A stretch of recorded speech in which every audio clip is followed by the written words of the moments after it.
Well,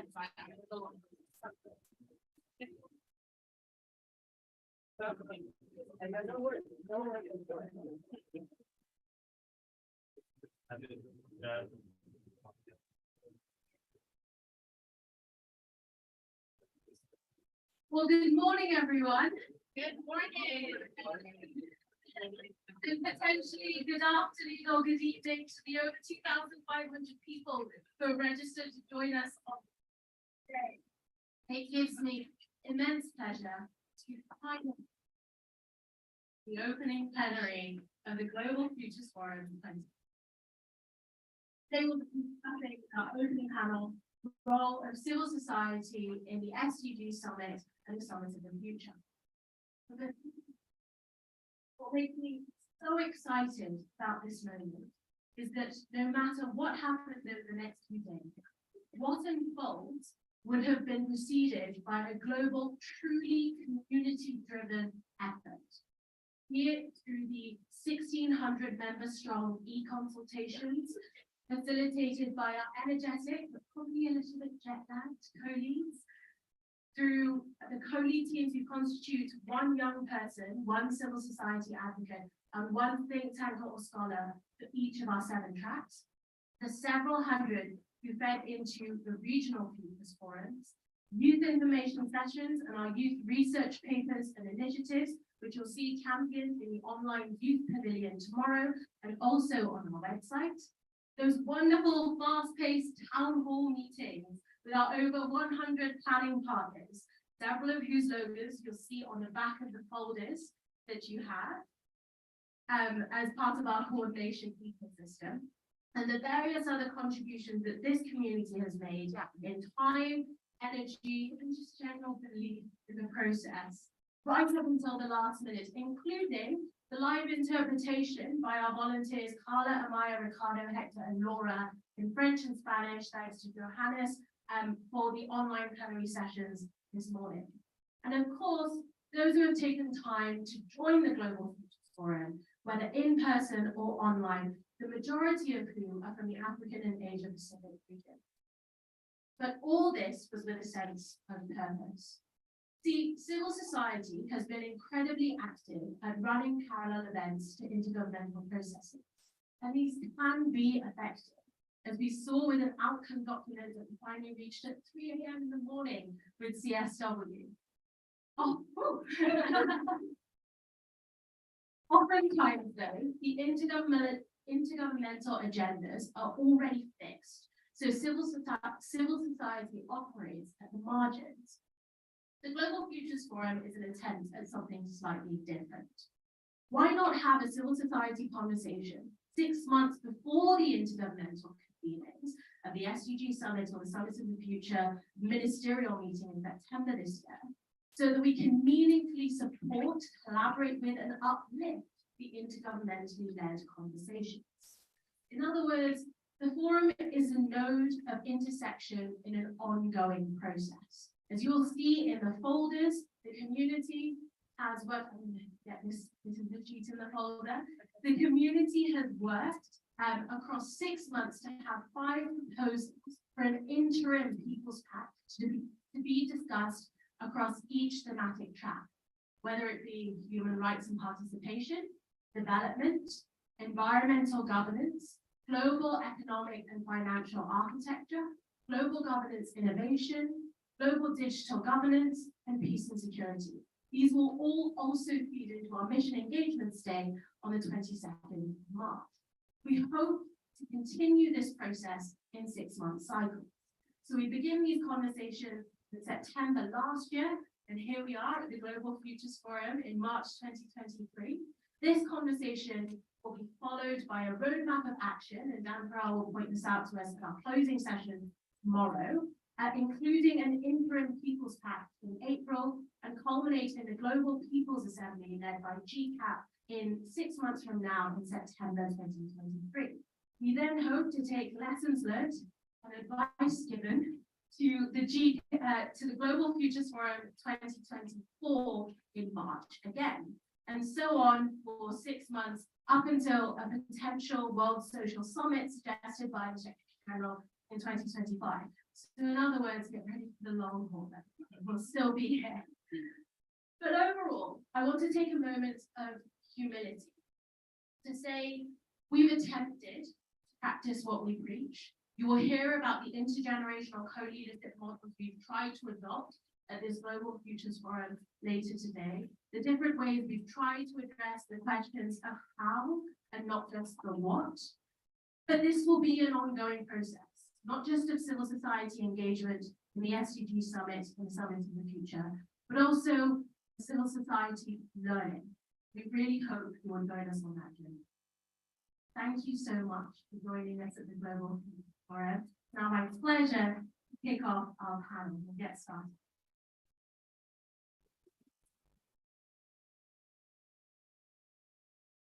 I'm going to move here now to change my role into moderator.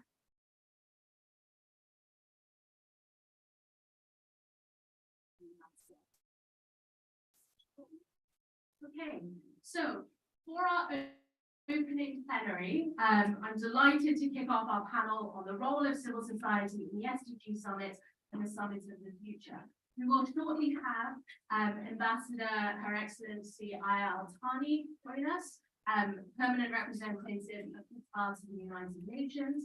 We have with us His Excellency Fergal Maitland, permanent representatives of Ireland to the United Nations, both of whom are also co-facilitators for the negotiations on the political declaration of the SDG Summit at the start of Under 78 in September. And we hope will help shed light on the ways that we can draw synergies between the SDG Summit and the Summit of the Future. We have with us His Excellency Guy Ryder, Under Secretary General for Policy at the United Nations. Online, we have with us Aishwarya Lachani, UN Foundation Next Generation Fellow. His Excellency Danilo Turk will be joining us, President of Club de Madrid and High-Level Advisory Board member for Effective Capitalism. Khalid Boudali, Presiding Officer of the AU Economic, Social and Cultural Council. And Her Excellency Maria Fernanda Espinosa, our close friend and co-chair of Coalition for UN Women and Executive Director of Global Women Leaders, Voices for Change and Inclusion. We have a brilliant lineup of speakers to kick us off. They'll each be giving us sort of 8-minute interventions, and we hope that if we manage to stick to time, we'll be able to go to the audience, but we'll see how that works. So without further ado, Ambassador Fergal Maitland, over to you.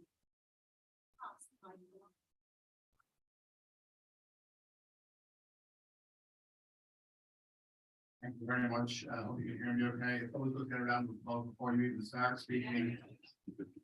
But my name is Fergal. I'm the Irish Ambassador to the United Nations, and as has been said, we've been asked to co-facilitate with our colleagues and with my colleague Ambassador Al-Thani to prepare the declaration for this year's summit. Why is that important to Ireland? It's really, really important. We were heavily involved, my predecessors and my colleague John Gilroy here, that many of you will know, were involved in 2014, 2015 in really driving through the SDGs and the 2030 agenda. And I look back on that now, and my predecessor, Ambassador David Dunn, who helped write a book on it, although I think John Gilroy wrote most of the book, if I'm being honest. It's extraordinary what was achieved. It was a moment of a max, just of multilateralism at its finest, both in terms of member states, in terms of the UN system, but also in terms of civil society and stakeholder engagement. It was really hardwired in, and I think created a new level of engagement that we should never let go, because it really delivered. When I look at 2015, it is extraordinary what was achieved, extraordinary what was agreed. Implementation was always going to be that bit more difficult when you have such an ambitious agenda. An agenda which really was about creating, a better world for everyone. And I mean everyone. I think when we acknowledge the role of our delegates in reaching agreement, on conclusions for the CSW, an extraordinary achievement in difficult circumstances.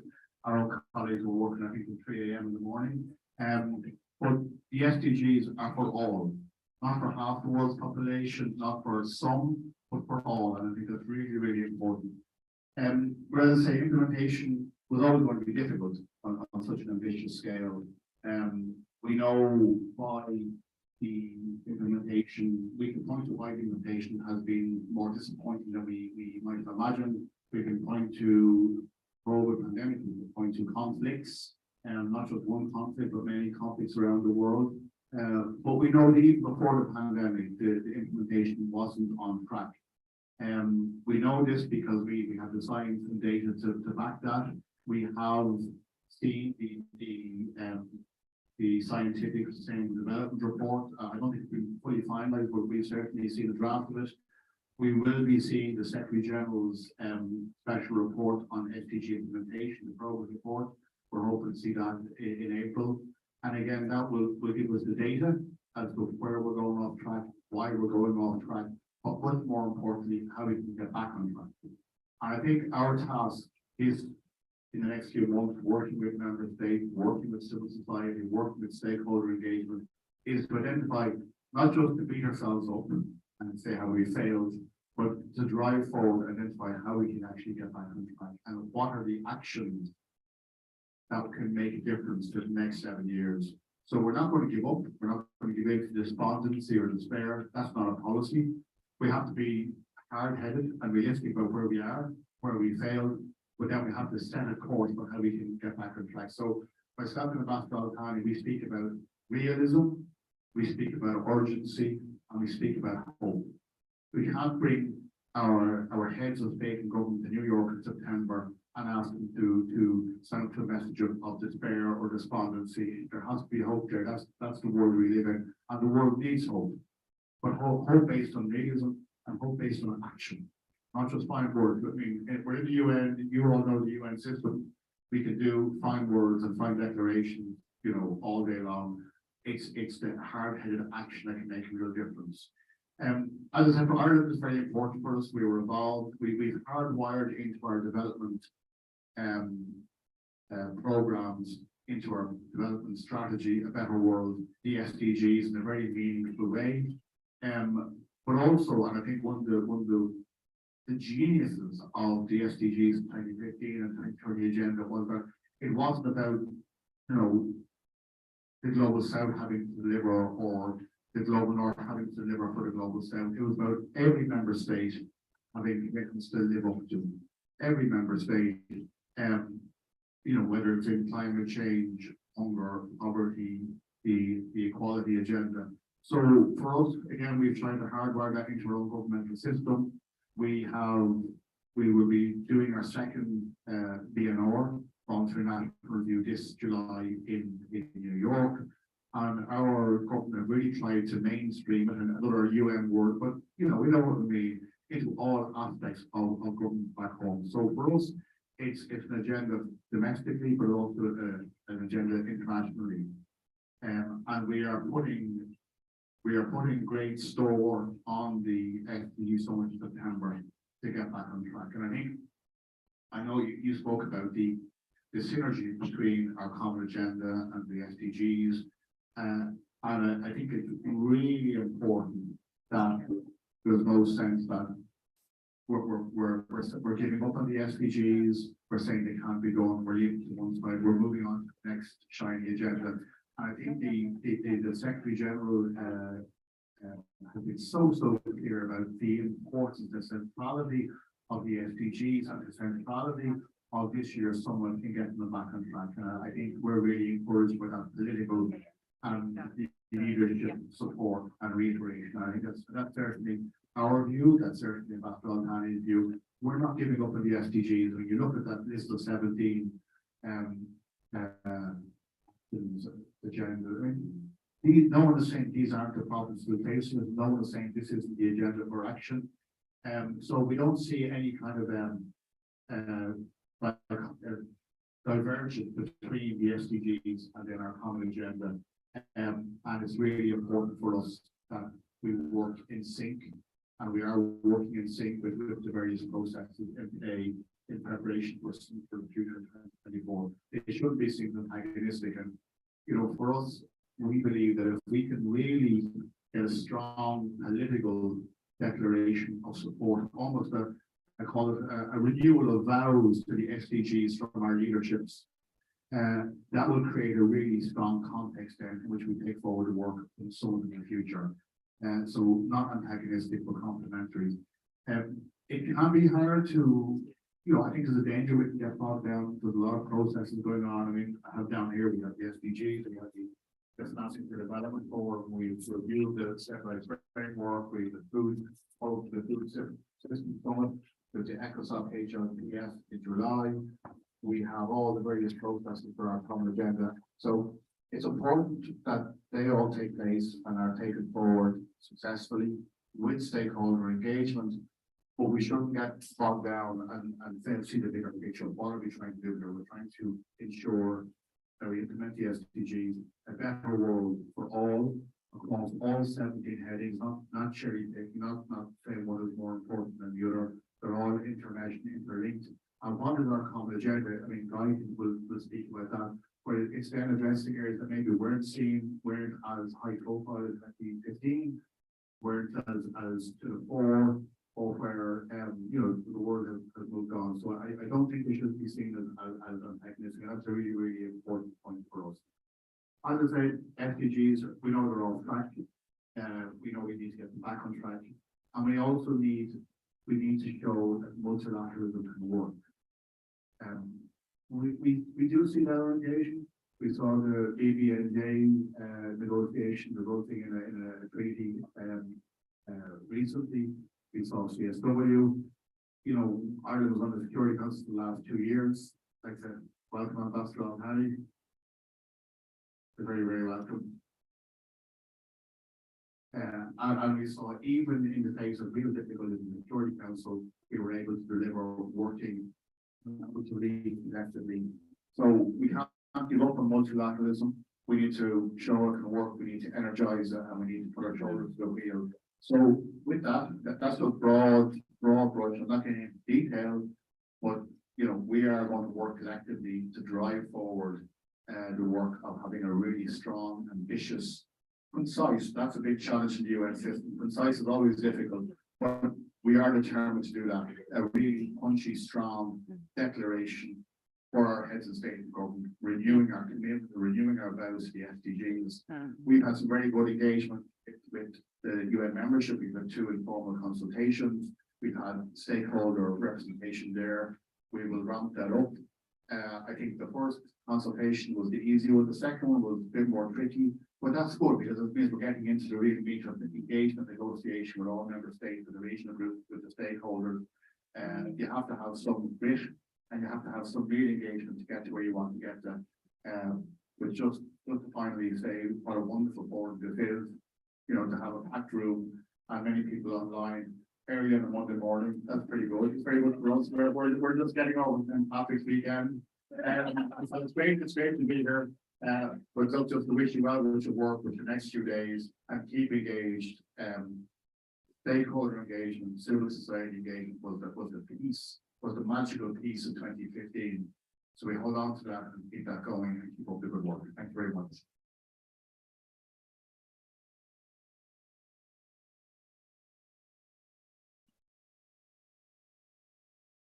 So much and after the being made was stuck to the local with Doha.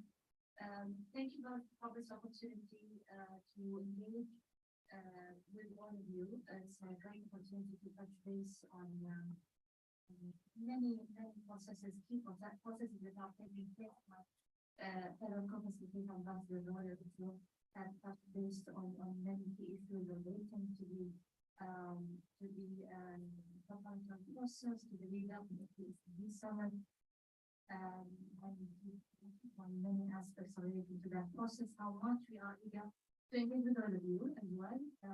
We have started on a very good track in terms of meeting with the membership, with the wider membership, and of course, for the informal consultations that has kickstarted 2 months ago. We just convened the second informal consultation last week. Again, a lot of enthusiasm to trust to see, as the Secretary General has said it clearly, the SDG Summit is the centerpiece for our work this year. And we need to really work collectively, member states, the wider stakeholders, your concern, the youth themselves to engage in a very political process that would lead us to a productive, action-oriented outcome for the SDG summit that will be embodied in the declaration that we have the privilege to negotiate with the member states. I've been asked to also advance an important aspect and take us back in time in terms of in relation to the UN 75th declaration and how that key document has brought about this enthusiasm. And again, everything we do is to work on the means of implementing the SDGs. We are all smart. We know them. And we are at a very critical point of time. We've been hit by a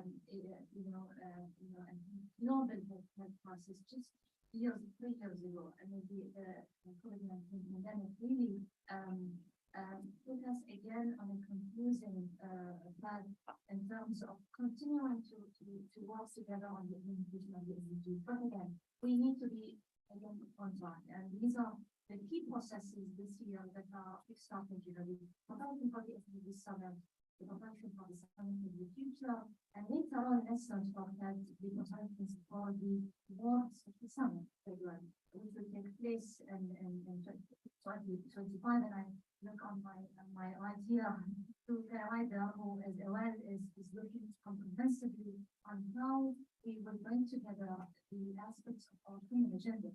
That what was brought about by the US Declaration. Let me get to that in place. When we negotiated the anniversary declaration, we were at the midst of the COVID-19 pandemic. I had the privilege of also co-facilitating together with my colleague Ambassador and Ambassador of Sweden, the declaration for the US Declaration, which basically we negotiated the entire process virtually.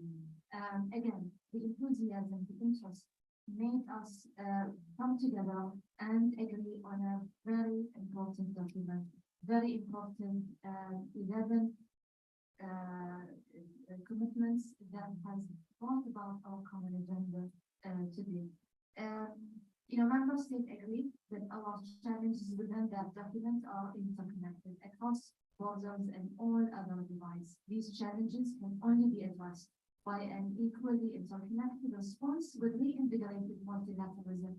That is the key word. This is the key word that we need to keep in mind. And again, I look also on my right to our former PGA, President Amanda. It was there where we really brought up front the need to reinvigorate multilateralism.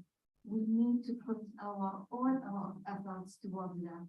Again, the need to reinvigorate multilateralism and the United Nations at the center of our that was very much. We also recognize in the beginning of the declaration that the implementation of the 2030 Agenda for Sustainability is necessary for our survival. This vision was enforced through 12 commitments, as I mentioned, which presented a roadmap for it. As you recall, and most importantly, member states asked the Secretary General to report back with recommendations advancing our common agenda. Our common agenda was response to our collective work at that moment of time. Let me say that I see, again, we all see the proposed recommendations in our common agenda as complementary to rather than competing with the 2030 agenda. I think there is this sort of doubt that are we creating something new? Are we putting our interest and focus towards something new? No, that's not what we are doing here. That's why the Secretary General and the PGA this year sort of already organized the timeline where we have this summit this September this year, and of course complemented by the ministerial meeting for the summit future, and later on next year is the other milestones in the summit of the future will take place in September 2020. So again, the forthcoming September SDG summit will be the second SDG summit to be held under the auspices of the General Assembly since the adoption of the 2030 agenda in September 2020. The summit is the central piece of our work SDG, as we have always said, will mark the midpoint of the implementation of the 2020 agenda. Work leaders will carry out the comprehensive review of the state of the SDGs, respond to the impact of multiple and international crises facing the world, and provide high-level political guidance on transformative and accelerated actions needed for the achievement of the SDGs. Summit is crucial for rescuing another keyword, SDGs, and accelerating progress as the number will have the summit, the SDG summit will result in the adoption of the legislation, as you all know. We have to give public consultation, consulting with the membership, with the wider stakeholders, as well throughout as we have in this process. Then we move on to another milestone, and that was brought about by the legislation for the summit of the future in 2024, which is the key part of our common agenda. Again, another keyword. It's a once in a generation chance, as the Secretary of Mentioned, for the international community to recommit and to improve global governance so that it is fit for the present and the future, to give world leaders the chance to come together around the decisions necessary to put the world back on track was a fair, inclusive, and sustainable future forward, and to provide us with renewed emphasis. Both summits are I mean, again, with not definitely the priority actually they are new. They are attached together. We need to look at them as one in terms of demonstrating how we need to strengthen our right. This one is one. and help enhance national capacities for delivering the 2030 agenda for sustainable development, again, the Paris Agreement, and other important processes, again, such as the key outcomes about coming about. We just adopted in Doha the declaration for the NDC that came about after the adoption last year of the again another key outcome as we speak this week, the water conference, and another important process that we need to keep the input in mind as we navigate this process. Let me stop here. I spoke enough. I just need to keep in mind the key words. These key words that are our driving force today to be able to deliver for all of us. Thank you. Thank you so much, Ambassador for the wife and Ambassador Al-Thani for briefing us about the SDG Summit. And, you know, one of the things you mentioned, Ambassador Fergal-Meisen, was it is about a collective action process. It really is about sort of being inclusive, and an inclusive network for multilateralism is a big theme of the outcome of the process. Ambassador Al-Thani, you were part of the negotiations of UN 75 that sort of was about turbocharging the SDGs. So, Ryder, no pressure, but over to you. Well, thank you very much. Good morning to everybody here in the room. Greetings to everybody joining us online. And perhaps since I'm a new arrival in New York, let me just tell you who I am. My name is Guy Ryder, and I'm the Under Secretary General for policy issues. And in that capacity, I'm focusing a great deal of my time on the common agenda process and the road towards the summit of the future. So I think I'm in a position to complement the excellent presentations you've just heard, and I certainly benefited from following on what has been said by Ambassadors Al-Thani and Meisen, because they've said some very important things I do not intend to repeat, but I do want to build upon. Now, the first thing I want to say is that whether it be the SDG Summit, whether it be the road to the Summit of the Future next year, or the road to the World Summit on Social Development, which is proposed for 2025, civil society has a central role. I do not see a successful outcome for these processes without the invaluable contribution of civil society. That's looking forward, but let me say, if I look back over my shoulder to the road already covered, you've been there. You've been there. Ambassador Al-Thani very helpfully took us back in time to the UN 75 process, which she led. You were part of constructing what came out of the UN 75, the declaration, the common agenda. These are already products which have benefited from your inputs. So it's not like you're being invited in to follow through on processes or products which have already been done in your absence. You've been there. And I think the important thing is that we maintain that partnership and that cooperation going forward. Now, I can tell you that myself, having worked 3 decades on your side of the table in civil society, you don't need to convince me either of the importance of your contributions, or, let's be honest, sometimes the frustrations and obstacles of interacting with international organizations when it comes to exercising or delivering on that contribution. And the only comment I would make in that regard is we have to talk and work out how we can make this work best. We have the advantage of a Secretary General who is, I can guarantee you, 100% committed to making this work to best advantage. Your advantage, the UN advantage, and the best possible outcomes. That's perhaps the most important thing I wanted to convey to you today. Secondly, although it's been covered extremely well already, let me simply underline the complementary, synergistic, we have different words, but it all means the same thing, relationship between the 2030 agenda and the common agenda, between the SDG summit and the summit of the future. And this can be conveyed in many different ways.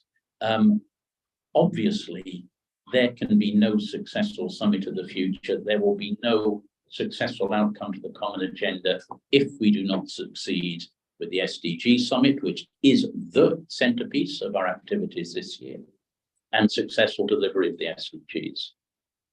Now, let me say, as my predecessors in using this microphone, what you already know, we are a long way off track on the SDGs. We all know this, it's become something of a mantra.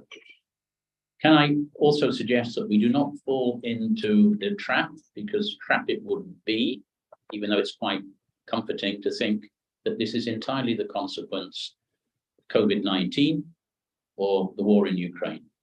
The fact of the matter is, those have aggravated the situation, but they've not caused the situation of us being off track with the SDGs. It started almost from the first year. And so we have to look beyond those shocks, those complicating factors, to work out why we have been off track and what, as has been said, it will take to get us back on track. And this is where one of the complementarities between the SDGs and the common agenda come in. I think we have to recognize that some of the reasons we're not delivering as we wish on the SDGs lie in the way the multilateral system is set up and is operating. We can say, yes, there is a lack of political will, but I think there are also structural issues that we need to address. And this is where I think the complementarity comes out very clearly, because the common agenda, which you've contributed to, points to emerging challenges which were perhaps not entirely evident at the time the SDGs were adopted, and which are now upon us and which need to be addressed. It also points to gaps in our governance system which need to be addressed if we're to give ourselves a realistic chance of delivering on SDGs.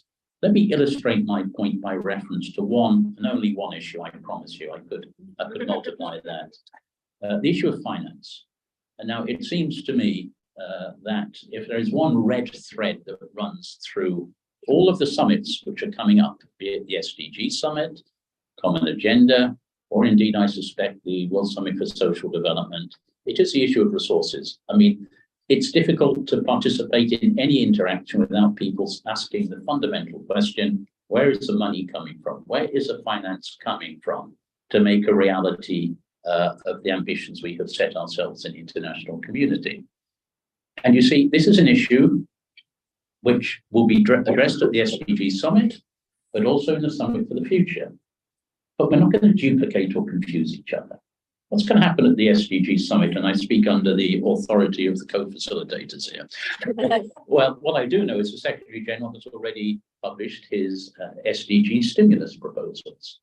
The proposal to mobilize $500 billion in finance for the SDGs with a number of accompanying proposals. They've gone to the G20, they're addressed to member states. The point here is these are the measures which the Secretary General believes can be taken here and now and must be taken here and now within our existing financial arrangements and possibilities. How special drawing rights could be better used. How multilateral development banks can lever their capital more effectively. The point is, this is the here and now, what we can do with the means we have at our disposal. The Common Agenda, which is also going to examine the international financial architecture, steps back from the here and now and looks at the major structural issues which are impeding the fair operation of the financial system. Debt architecture, liquidity issues, and much more. These are the underlying structural issues that need to be addressed. They won't be addressed in 3 or 6 months, but they need to be addressed in the year ahead. So do you see that if we operate on both of those levers, we have a chance of unlocking the finance that we need? And this is trying to translate the mantra of complementarity between the two processes into their real action points. A few words, and I'm not going to go into grinding detail, I know time is short, of how we are proceeding along the road to the Summit of the Future next year. I venture to say that this is the centerpiece event of 2024. Is that going to be okay? And the World Social Summit will be the centerpiece event, hopefully, of 2025. You're probably familiar with, and if you're not, I would strongly recommend you become familiar with the Common Agenda report, written in response to the UN 75 declaration. It is a dense, it's not the easiest read you will ever have had. It's full of content and proposals. What we have tried to do is to take those tracks, 11 tracks of action, which are contained in the Common Agenda, and we are publishing policy briefs on each of those 11 tracks, with the view to them, those policy briefs, forming the basis for intergovernmental consultations and negotiations with your involvement, with a view to trying to work out precisely what the Pact for the Future can look like, the one we will adopt at the Summit of the Future. I'm just going to reel off very quickly what the subject of those 11 policy briefs are. 2 have already been published. They were published on the 9th of this month. They are about responsibilities to future generations. So if you're interested in intergenerational solidarity, have a look at that one. The second is about the response, multilateral response to complex global shocks. Translate that into recent experience. And we think that this could be best addressed by the establishment of emergency platforms at the UN to help us to respond better. Those 2 policy briefs are already available to you, and they have been the subject in their formulation of consultations. And here are the ones which are coming up. The next one you will see will be about youth engagement and youth participation at the UN.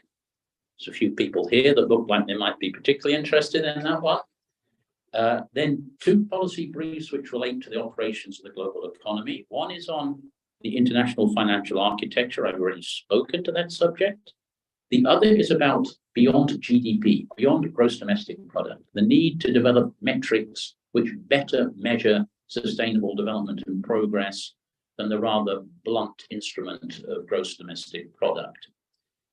We will then be also publishing a policy brief on a global digital compact, the idea that the extraordinary advance in digital technologies and their application needs to be subjected to a degree of international agreement to ensure that the effects, the positive effects, are magnified and the negatives are eliminated or reduced. Global digital compact.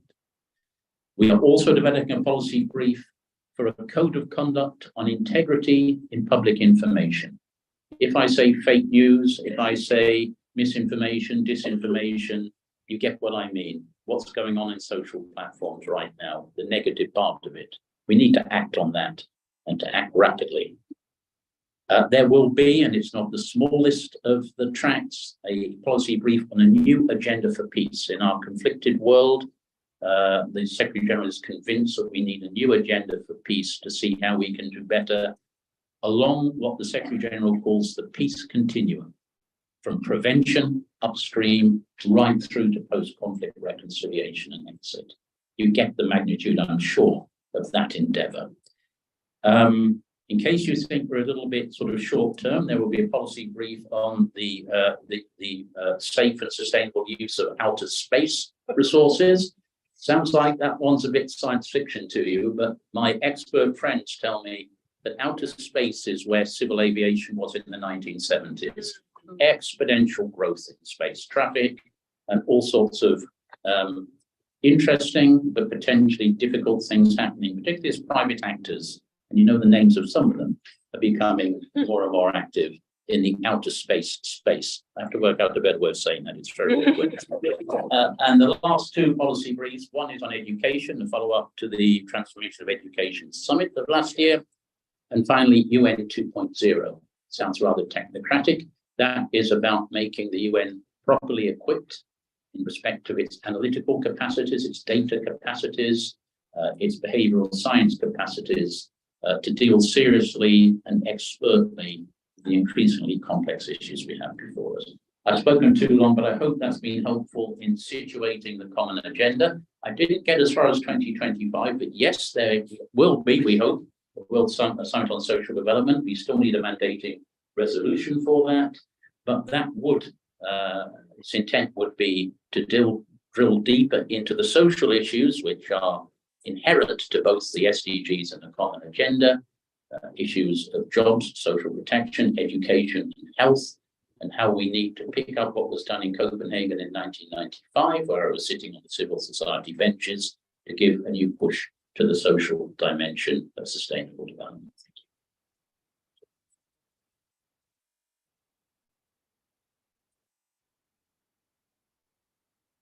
Thank you so much, Under Secretary General Guy Ryder, for that. Really just, we've been talking a lot about the synergies between the SDGs and Summit of the Future. And I think the three of you have really provided us some sort of like concrete grounds to take away as we go into discussions into the rest of the day. I particularly want to emphasize this analogy that you pointed out to say, we've got the short term, we've got the long term. If we do them together, we're likely to sort of move forward. It's almost as though we've got the goals in place, we've got the strategy, and we're sort of revising both. We're both moving the goalposts, but also revising the rules of the game to help us just score many more of those goals along the way. And you pointed out the policy briefs as well, the 11 briefs. I know that many people in this room have been heavily involved in them. Some of them are authoring them as we speak, which is why they're sort of tuning in online or also tapping away at their laptops while they're in this room. You'll notice that the 7 thematic tracks of the Global Futures Forum align with some of the policy briefs. That's a fun coincidence. So you will also be able to sort of discuss a lot of these at the forum today, and we continue to hope providing our civil society supporting hand to the process. We're going to get this mic all the way to the other end of the table to welcome Khalid Boudali, Presiding Officer of AU Economic and Social and Cultural Council. So thank you, Dan. Thank you very much. Your Excellency, Mr. Alia, Excellency, Mr. Fergal, Excellency Gay Ryder, thank you, sir. Aisha Waria, Danilo Turk, and colleagues, organizers from the coalition of the UN. We need, Excellencies, distinguished colleagues. It is my honor and privilege to welcome you all to this important Global Future Forum and for the opportunity to speak on the vision for how this process can both benefit from and serve the African citizenry, the importance of centering less privileged voices in the process we engage. On behalf of the Economic, Social, and Cultural Council of the African Union, which is a civil society organ of the African Union, I would like to express my profound appreciation to our colleagues with whom we are co-convening this event. Yes, sorry, thank you. The African Union through EU ECOSOC values the importance of building a strong partnership and an end beyond the shores of the African continent. Our partnership commitments are guided by the consecutive act of the Union, invading a common vision of united in strong Africa, with the need to build strong partnership between governments in all segments of civil society, in particular women, youth, and the private sector, in order to strengthen solidarity and cohesion. The vision of the African Union Agenda 2063, in an integrated, prosperous, and peaceful Africa driven by its own citizen and representing a dynamic force in the international arena, cannot be achieved without important platforms such as this Global Futures Forum. It is therefore refreshing to see ourselves collaborating and using this opportunity to discuss issues that are important to all of us. The historic participation of civil society in the strive for the socio-economical development, human and people's rights, freedom, and the equality predates most of the international institutions we have today. In the case of Africa, there is a very long-standing history of spontaneous people's movements in various consultations of civil societies who, through common voices and shared platforms, fought tirelessly to support decolonizing an African continent, bringing an end to apartheid and other forms of domination, and ensure the respect of freedom and human rights. It did not end at decolonizing the continent. Civil society have continued to be part of establishing mechanisms and institutions informing UN reforms, negotiating treaties, normative and institutional evaluation shaping, and participating in international and multilateral conferences. The African Union believes in the potential of civil society in its development agenda. This represents one of the key reasons why the African Union in 2024 established the African Union ECOSOC. AU ECOSOC, its mandates to actively engage civil society in the process and work of the AU, particularly with regards to the African integration and development. EU ECOSOC membership comprise of various social, private sectors, and professional groups of member states of the AU and the African diaspora, and function primarily as a bridge through which the AU can partner and engage with civil society organizations on the continent and outside the continent. The world has constantly witnessed the African Union front from Africa's position on various thematics issues on the global platforms. One key milestone is common African position on the reform of the UN Security Council, which has gained prominence in various circles. Several AU policies also reflect other common African positions in this area, where the mantra of African solutions to African problems continue to reign.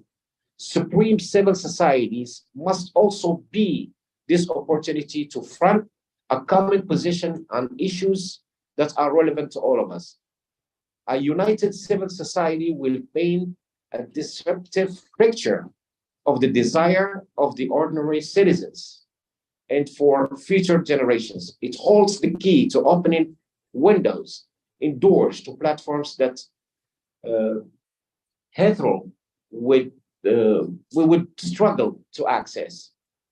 The Consecutive Act of the African Union in Article 3 encourages the institutions of the African civil society to foster international cooperation, taking due account of, among others, the Charter of the United Nations and the establishment of the necessary condition which enable the continent to play its rightful role in the global economy and international negotiation.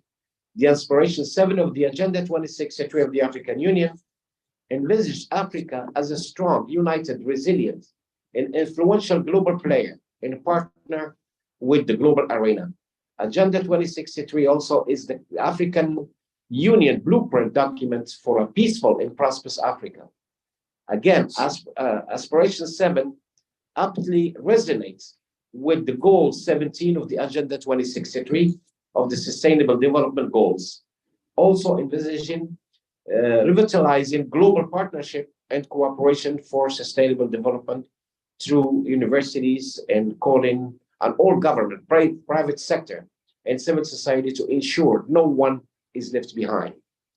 Excellencies, distinguished guests, colleagues, ladies and gentlemen, as an AU ECOSOC, ours is to provide an organized front of African civil society and relevant diaspora network to support the implementation of the Agenda 2030 of the UN and Agenda 2063 of the African Union.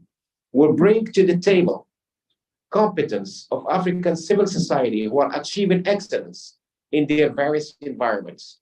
We bring to this gathering experience of African CSOs so that they can also build relevant partnerships in support and the shaping of the future of Africa, reformation of the UN, contribute to the end, ensure respect and commitment to the implementation of the international treaties.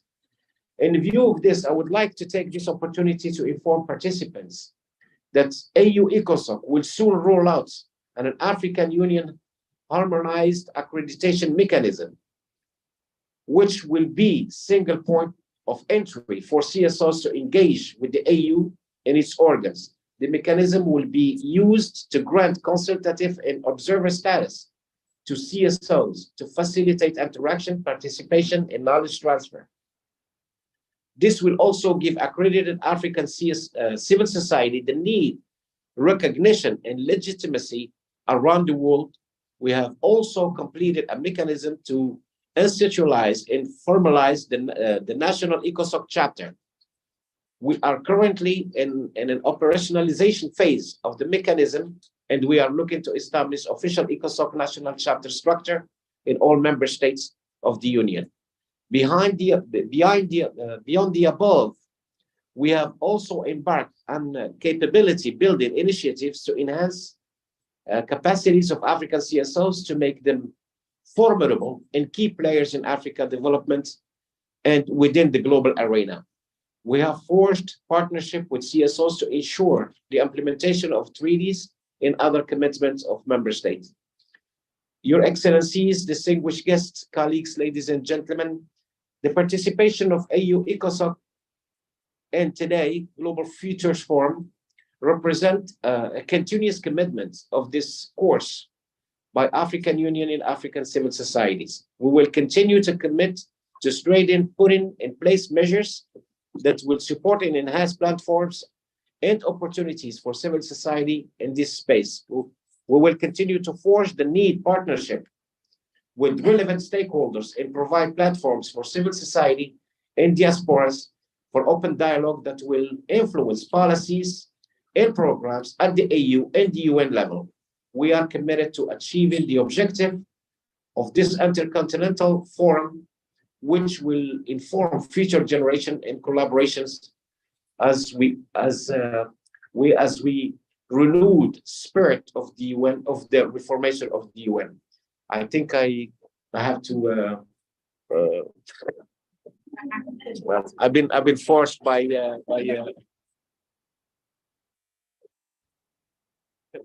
Thank you very much. I just have to conclude once again, taking this opportunity to thank our colleagues and from the coalition for the UN.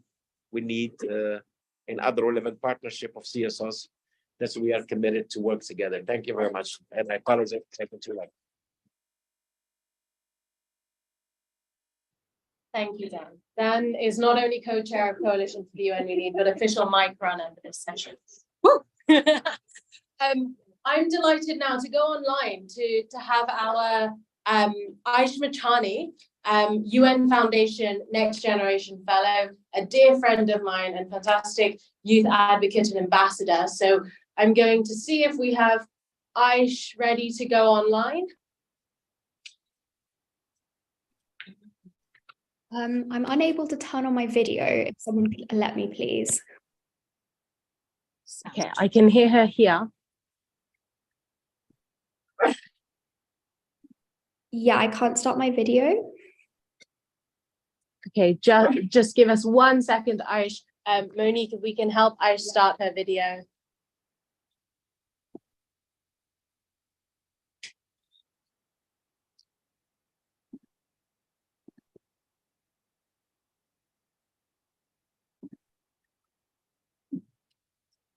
There we go. Can you hear me? And if we can hear her, get our speaker connected. Hello?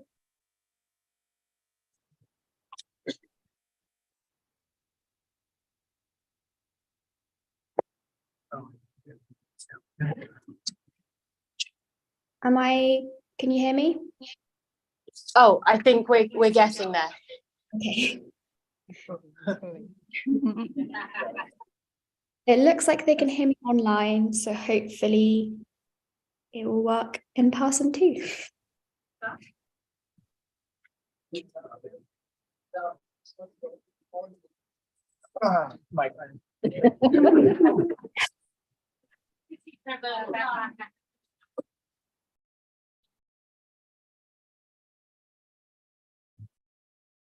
Hello?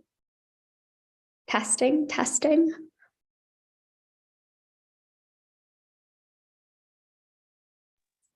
It sounds good. Okay, great. So you can hear me now.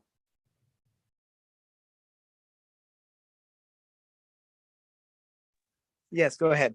Okay, great. Thanks, Dan. And thank you so much, Nadara. I'm so sorry that I couldn't be with you all in person. But as Nadara said, my name's Aisha Machani. I'm a Next Generation Fellow at the UN Foundation. I'll be, I think, setting the scene of where I think we are at the moment before outlining 3 recommendations of what we should really be doing to take advantage of the SDG Summit and the Summit of the Future. So to kind of set the scene, I think in a world where geopolitical tensions and conflict have the potential to wreak global havoc, and where rolling crises, economic strain, and even social media are driving polarization, the UN is supposed to be a platform for collaboration and a beacon of stability and long-term thinking. And this was, after all, why the UN was founded in 1945, to save succeeding generations from the scourge of war. And the UN has since proved its capacity to bring leaders together to act for future generations countless times. Think, for example, of multilateral efforts to address the AIDS epidemic or to eradicate global poverty. And as His Excellency Fergal Nythen mentioned, there's perhaps no better example of the value of UN-driven multilateralism than the 2030 Sustainable Development Agenda. The SDGs have provided member states, civil society, and the private sector with a clear vision towards which to work together for nearly a decade. That said, in recent years, we appear to have lost sight of the value of this multilateralism. We're all turning increasingly inwards, and overwhelmed by a seemingly never-ending cycle of crises, member states, like the rest of us, are focusing more and more on their own challenges rather than working towards a common agenda. Crucially, however, and I think this has been said by many of the panelists, long-sighted, multilateral cooperation is the only way that we will be able to rise above crisis and tackle the global and intergenerational challenges that face us now in the 21st century. And I think that's why the arc of upcoming summits called for by the Secretary General in our common agenda is so important. They offer the UN an opportunity to both reignite multilateralism and to spotlight the need for us to better think, plan, and act for the future. And I believe that there are 3 key things that must be done to ensure that this opportunity is seized rather than wasted. So first, I think the UN has to leverage the upcoming SDG Summit and the Summit of the Future in 2024 to construct a clear narrative that inspires both hope and collective action. The SDG Summit in September, I think, should be positioned as a moment to assess what progress has been made till date, identify what does and doesn't work, and agree on next steps, such as Under Secretary General Guy Ryder mentioned, an SDG stimulus. And I think the Summit of the Future should be about taking these lessons and applying them as we start to design an agenda for 2100, for example. And UN leadership will be vital as we start to work towards this agenda. So the next 2 years are an unmissable chance for the UN to demonstrate its ability to convene and mobilize. My second recommendation: young people in civil society and beyond must play a leading role in the design, execution, and follow-up of the SDG Summit, the Summit of the Future, and beyond. And this is in part because we have the greatest stake in the future. Many of us will live to see the end of this century, and our children and grandchildren could live far into the next.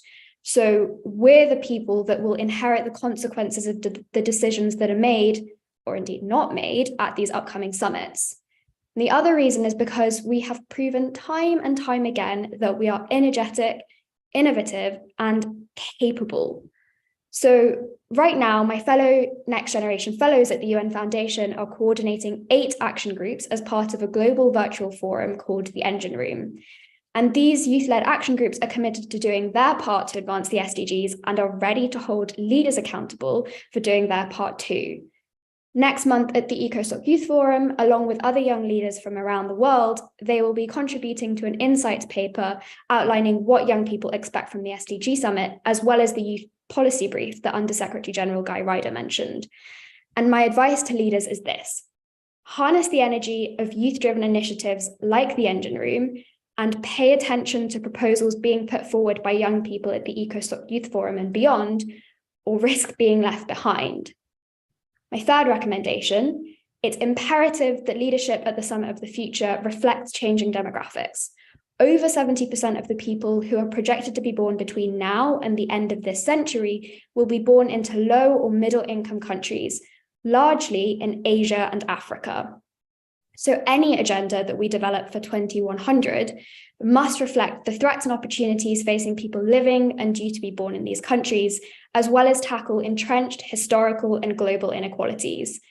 So at the Summit of the Future, it's not just young people, but also young countries that have to be in the driving seat.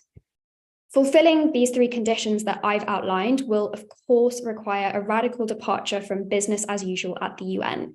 But I believe with the right leadership, intergenerational mobilization, and truly networked, inclusive, and effective multilateralism, it is possible. I also believe that the Global Futures Forum has the potential to model this type of leadership, intergenerational action, and multilateralism. So I look forward to hearing the outcomes of discussions over the next 2 days and to seeing how they contribute to preparations for the Summit of the Future. Thanks, everyone.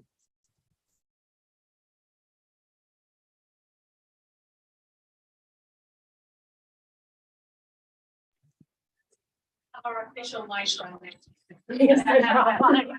Thank you, Dan. Fantastic. Thank you so much, Aish, for those thoughtful, emotive, and I think very concrete recommendations that you've put forward for all of us to just reflect on, not only across this panel, but also as we go into discussions for the rest of the day. It is my delight to welcome our closing speaker for this panel, Her Excellency Maria Fernanda Espinosa, co-chair of Coalition for the UN We Need, a guiding light, if you will, for many of the things that we've been doing for the last couple of months. So thank you. And Executive Director of Global Women Leaders, Voices for Change and Inclusion. Maria has been very busy during CSW as well, but she's ready to go and she's going to continue going to the Water Conference. So thank you, Maria, and over to you. Thank you so much, Nudara. Thank you, Aish, for such powerful words. I think we heard you loud and clear. Allow me to start by stealing the words of Ambassador Martin when he said that despair and indifference are not policies. That was so strong and powerful. Hope, you said, hope is a policy. It is an action verb. And that's why we are gathered here today. And thank you, Excellencies, dear Guy, for insightful remarks to kickstart these 2 days of a deep dive in the themes that are central to reimagining our collective future. And in doing so, contribute meaningfully to the preparations of the SDG Summit and the Summit of the Future. We are here to contribute to enrich the work that member states are already doing so ably, to contribute to the work that the Office of the Secretary General is already doing. And our aim is to bring diverse, bold, and creative perspectives of grassroots organizations, of women and youth, from academia, thinkers, young and old around the world. That's why we're here. More than 2,600 people are connected now. So we heard that from Nudara. And participants from all regions, all time zones of the world. And we will use their voices and intellect to reflect on the key themes of the multilateral agenda as we prepare for the SDG Summit and the Summit of the Future. And we have arrived here, as you all know, with previous homework. Thematic and regional e-consultations on 7 themes. I won't go into all of them, but economic financial architecture, human rights and participation, sustainable development, etc. Environmental governance, UN and global governance, innovation, etc., etc. 5, correct me if I'm wrong, regional consultations, and we have had more than 2,100 participants these past few months. So we gather here to collectively respond to the vital question. What is the UN we want? The UN we need? The UN we deserve? How to build a multilateral system that delivers for all and in all parts of the world, with Agenda 2030, the Paris Agreement at the center, and beyond, and beyond.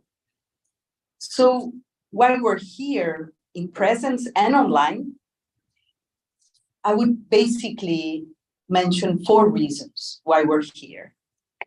Number 1, because the reform of the United Nations is so important that it must call for a mobilization of the voices of all sectors and regions. We cannot leave it under only the responsibility of governments. Parliaments, civil society, local governments, academia have to be engaged if we want a meaningful and lasting transformation. I think Guy said it so clearly. The multiple and compounded crises that we're experiencing are such that we cannot afford a Band-Aid approach, a small step, incremental approach.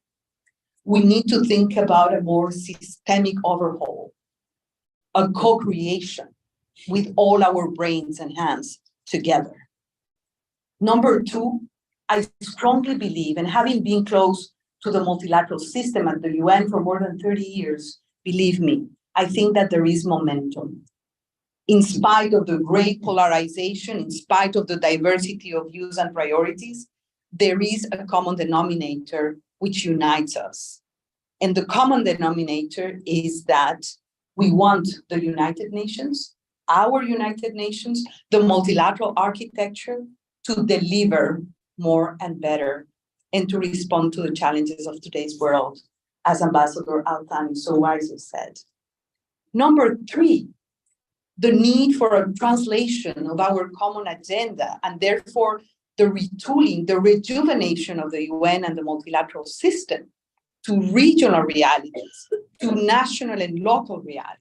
And this is vital so as to make organizations, including the UN, reflect the diversity of situations and priorities that require attention of the multilateral system. And number 4, civil society has a critical role in brokering a UN reform that is meaningful and lasting, that has social ownership and can be translated and operationalized. We are here also because we need to address the key and defining determinants of our collective future. And let me mention only 3. There are more, of course, and you know that there are more. Number 1, how to govern our commons and the need to rethink and redefine what national interest means. Number 2, how we organize our political systems to better represent the needs and aspirations of people. How to revitalize our democracies, and that of course includes the international system itself that should deliver more and better and respond to the challenges of today's world. And that includes, of course, a rebirth of the trust that people have in institutions, including the UN. And that includes, as Guy mentioned, the resources and the investment that are needed. And number three, how to ensure that multilateral decision-making includes the voices of the first phrase of the UN Charter, the we the people's part of it, including civil society, academia, parliaments, local governments, to enhance, as I mentioned, social ownership, co-responsibility, and also greater transparency and accountability. And the time, as Ambassador Alfani mentioned, the time is now. We need to make sure we keep the traction, the energy, the political attention to the sequence of summits until 2025. The upcoming SDG summit, which is expected to produce an assertive and vigorous results, will inform the summit of the future in 2024 and the social summit in 2025. As the UN Secretary General recently stated, our common agenda focuses on SDG acceleration and transformation, with almost 80% of its recommendations directly supporting the implementation of the 2030 agenda, end of quote. So we are here today because we want to recharge and resignify the meaning of the word summit as a space and a platform to bring together the highest political commitment, constructive and creative intergenerational engagement of civil society, and actionable blueprints for transformation. So I wish you creative, fruitful, and forward-thinking deliberations these 2 days, and allow me to close by thanking the ones that have made this possible. The Coalition for the UN We Need and its Secretariat, the Stimson Center, the Baha'i International Community, my dear co-chair Dan Florell, also the head of logistics here, the thematic co-chairs, the regional coordinators, our youth powerhouse, and all of you here and connected virtually. So keep tuned these 2 days. Thank you. Thank you, Nuda.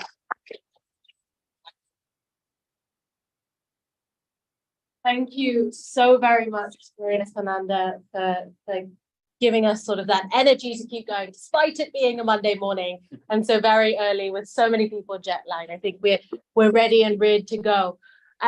We do have, I just want to point out that we have questions from people all around the world in the chat box, but we do have a very interesting panel that will follow from this. So we're going to maybe just go for sort of a quick 1 minute reflection on what you heard on the panel, any final thoughts. But we do hope that whether it be the questions in the chat box or questions that people might have in the room today, that you'll take this away to your discussions that are going to be happening and really sort of build on the conversations, because then we'll feed back to these very people the ideas that we've thought of during this Global Futures Forum. So I'm going to come back to Ambassador Mython about any comments that you have just as final reflections. I'll give you a break, Dan. I'll do this one next.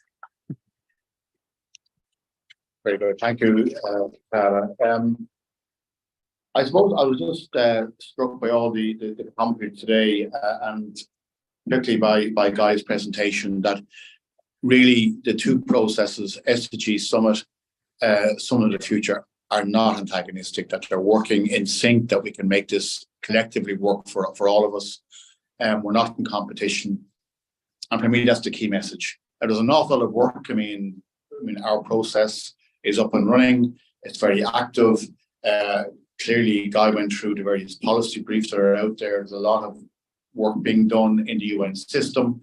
It can be hard to keep track of all that, but I would encourage you to do so and to keep engaged at this stage and all the way through.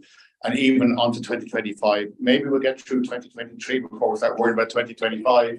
But they are linked in the synergies all the way across those processes. So just that takeaway, we're not in competition, and we're certainly not in any way walking away from the SDGs as a failed project that we can't deliver on. That's not the message. It is a message of action as we go forward in the coming months. And I just really wish you all the very best with your 2 days here, but also your long-term engagement in the process. Thank you very much. Thank you so much again for this opportunity. I think what I need to point out to is please have confidence and trust in really the work that is being done. I think they really gave us very thorough presentation on the depth of work, the policy briefs that are being prepared. So nothing is coming out of nowhere. I think there is a lot of work that is evidence-based, that is thorough, that is built on assessments, that will be the baseline for the different talks that are taking place within our common agenda. And of course, I think that's something I'm sure everyone is interested on. It's a process that we really feel strongly about. Again, it's the building blocks that we need as we navigate this important process. And I think Excellency Maria Fernanda really put everything together. I think again the starting point is strengthening multilateralism. We are at a very critical point, being faced by many unilateral decisions that are keeping us off track. That we need to put our mind in the right place, and I think this is what Her Excellency have really emphasized. And again, we're here to work together, and I'm very happy to see this forum taking place in the next 2 days. That will, again, we need your feedback. Please do engage. Please do let us know your thoughts, your thinking. You've been key partners in different processes in the past, and you will continue to do so. Thank you.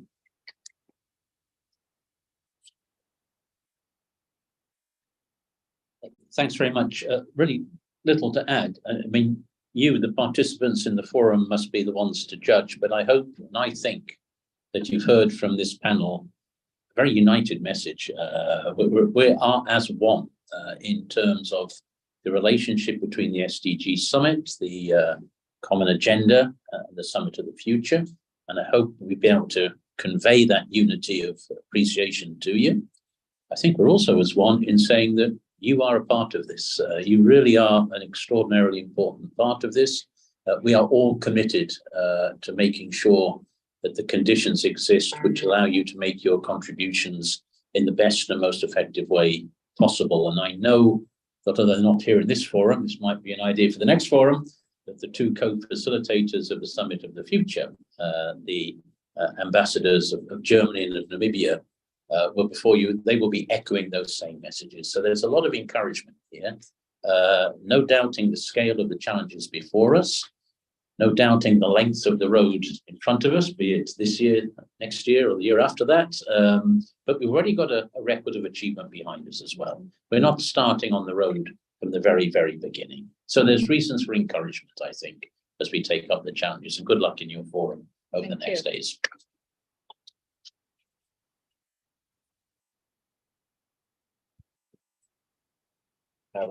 Thank you very much, and I do apologize for being a little long in my speech. Please forgive me. It's a protocol. I think the African civil society through ECOSOC are willing to engage, and we've been engaging in all different aspiration of the Agenda 2063 along with the Agenda 2030, and I believe that. All our action and participation through the commissioners of the African Union policies and programs, we've been engaging in all different, by providing to the African, engaging in, for example, for the promoting the free trade area zones, also combating all kind of,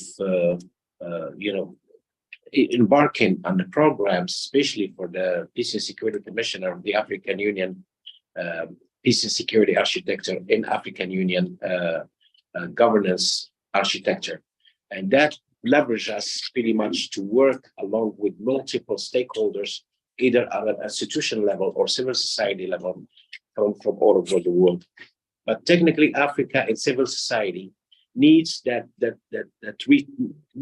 little bridge so they can be connected. And I think organizing these platforms will give them the opportunity pretty much to understand better and to engage better in all different in all different aspects. But we remain committed as an ECOSOC, as a civil society platform, to connect the African civil society. And I'm sure that you are aware that most of African civil society, they don't know much about the UN activities.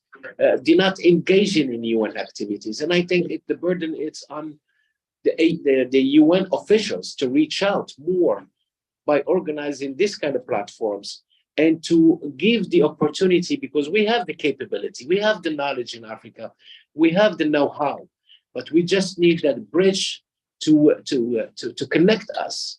And I'm sure that from what I heard from all our their excellencies, that they are willing to reach out. And I thank you very much.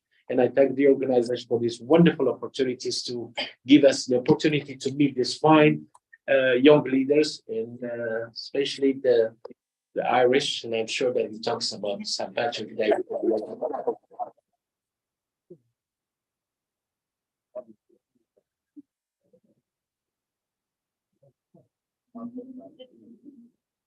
Hi everyone. Thank you so much for inviting me to be part of this amazing discussion and panel. It's been a real pleasure.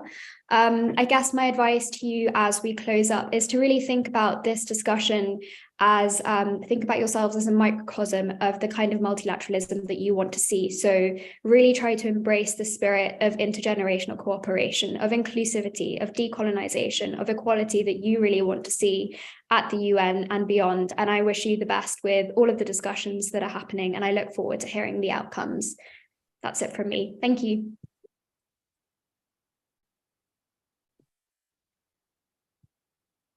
Well, nothing more to add, I would say. This was wonderful. I would like to say thank you. Thank you to all of you here in the panel. The ones that are present in 3 dimensions, but also the more than 1,000 registered participants that are online. Let's keep all tuned and following these 2 days of intense work. Just to let you know that for the closing tomorrow afternoon, we will have both co-facilitators of the Summit of the Future that will be among us.